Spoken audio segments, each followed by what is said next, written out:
So Alien Romulus follows up Alien and is before Aliens in the continuity, and we've got a new story focused on new characters.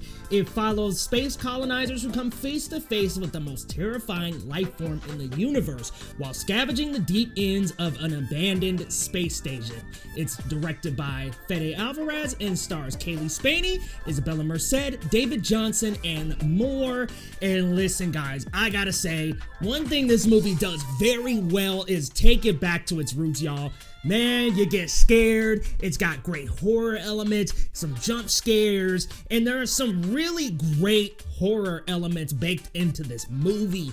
The aliens are grotesque, they look disgusting, they look nasty and menacing. The alien design is awesome. I thought the practical effects used was really well done. I love how the aliens feel so real and so visceral, and the imagery in this movie is just so disgusting and horror-like, and it just really does a great job of blending horror and sci-fi and taking us back to the roots of the Alien franchise. It also really does incorporate stuff from every movie. Speaking of from the franchise, it incorporates a little bit of stuff from Prometheus, from Aliens, from some of the other sequels as well. It almost plays like a greatest hits album, and maybe that's one thing that takes away from it a little bit. While there are these familiar elements in the film, unfortunately, it doesn't stand on its own that much. And when it does, it goes a little too over the top for my taste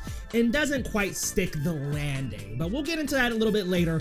Let's talk about that cast, guys. Kaylee Spaney and David Johnson. Definitely the two standouts, definitely our two leads. David Johnson is an absolute scene stealer as Andy, this android who has to make a little bit of a change and adjustment throughout the film, but I really love the android of Andy and how much he cared for the main character, Rain, and how we see this shift in the character and how it really takes some momentum out of the other characters. Really, Andy is like the heart of this film, and I really love how David Johnson plays this character. There's almost a duality that I don't want to spoil, but a duality to this character that he really plays well, and I thought he was actually the best actor of the cast. And that's nothing against Kaylee Spaney, but David Johnson was so good. Let's talk about Kaylee Spaney's Rain, because I think that there's a lot of potential with this character, and I think Kaylee Spaney does a great job in the role, in the acting, in the expressions, how she expresses this character. I think the dialogue leaves much to be desired, unfortunately. I think that Kaylee Spaney can really deliver. We see that in Elvis and in Civil War, but here it feels like she wasn't given that much to really say, given that much to really, I mean, she's given quite a bit to do because she is really our Ripley Jr. here, but we don't necessarily get a lot of vulnerable moments with that character, and that's honestly due to how this film is paced. It's very quick, it doesn't really stop, it's small. It's a slow start, but once things get going, it really gets into it. I feel like the rest of the cast, besides these two, honestly don't have a lot to do, aren't very memorable. I really like Isabella Merced. I love where her career has gone with blockbuster movies, but her character's just not given a lot to do. Whenever she's on screen, she's got that presence, she's got that charm. She's just not given that much to do, just like the rest of this cast. And some of them, especially I would say, besides David Johnson, the other two male actors just weren't quite that good. And part of that could be because their characters just weren't written that well. But like I said, those horror elements, the alien itself, very scary, very cool, very visceral. The movie itself, I was actually very much enjoying. The pacing was good. The use of sound design, they mute and dead the sound a lot to where it's just completely soundless, and it works well. I really enjoy how he would cut to mute in these big scenes and just cut that sound down. We gotta sneak past some of the face huggers, and there's some really cool stuff that goes on in the sound design. I want to say though, for most of the movie, I was having a really good time. I think the horror, I think the aliens, the intrigue, the suspense was really well done. And using elements from the other movies in the Alien franchise, besides Prometheus, not the biggest fan, honestly, all the other elements were very well incorporated. However, once we finally got to the point where it was like, okay, Fede Alvarez can be Fede Alvarez, I think we went a little too over the top, and you'll see in the last 20 to 30 minutes, the final act, I would say maybe the last 15 minutes or 20 minutes, because even the final act, there's some good things to chomp on.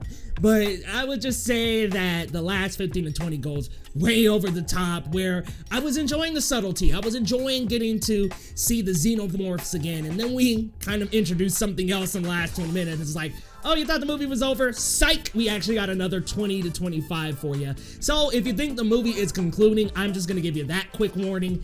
It's not coming to an end. It is not over. They definitely, that was the biggest problem of the movie for me, was that last 15 to 20. They just dragged it out so much. And then some of the scenes were not lit that well, unfortunately. So there are some really grotesque images going on, but are just kind of dark lit. And I think from a creative standpoint, I can understand where Fede was going. But for me, some of the stuff I just actually couldn't even see. I was like, I literally can't see what's going on. So I think I would have really enjoyed at least getting some better lighting in some of those scenes. But for the most part, the first 2/3 of the film, I was locked in, enjoying myself, on the edge of my seat. And then we get to that last third, and it's like, ah, man, we went there. We went a little over the top, where things just kind of toppled over from what we had. But hey, at the same time, it's a fun adventure, and I think Alien fans will really like this. I think people who love Prometheus will really like this as well. I think it's going to be one that the fandom really enjoys. I'm maybe in the hot seat that, man, my wings really got clipped toward the end there, so I can't quite give this as high of a score as I was going to give it when I was sitting through the middle of it. But the suspense, Kaylee Spaney and David Johnson, the alien and creature design, the grotesque imagery, the pacing for the first honestly, the whole movie is paced pretty well. The pacing is really good. There's just so much good about this, but man, I get my wings clipped with non-memorable characters. Unfortunately, a not too good last of 15 to 20 minutes, and then sometimes scenes are just kind of dark lit. So other than that, I had a pretty good time. Y'all gotta let me know your thoughts down in the comments though. Are you excited for Alien Romulus? This is the first Alien movie in, I want to say, what, about 8, 9 years? I know Alien Covenant came out in mid-2010s, so it's been a long time since they've revisited the franchise. Would you like to see them cross over with Prey eventually, maybe? I actually like that both of these franchises have taken the IP into newer directions, and I guess this one is a more familiar direction, but not necessarily following anything up, just kind of standing on its own. Y'all let me know your thoughts down in the comments, and if you're new to the channel, hit that subscribe button down below. We've got geeky videos every day on the channel, whether that's reactions, reviews, news updates, and more. So hit that subscribe button for your boy Leo Rydell, and we'll see you next time on Geekly Goods.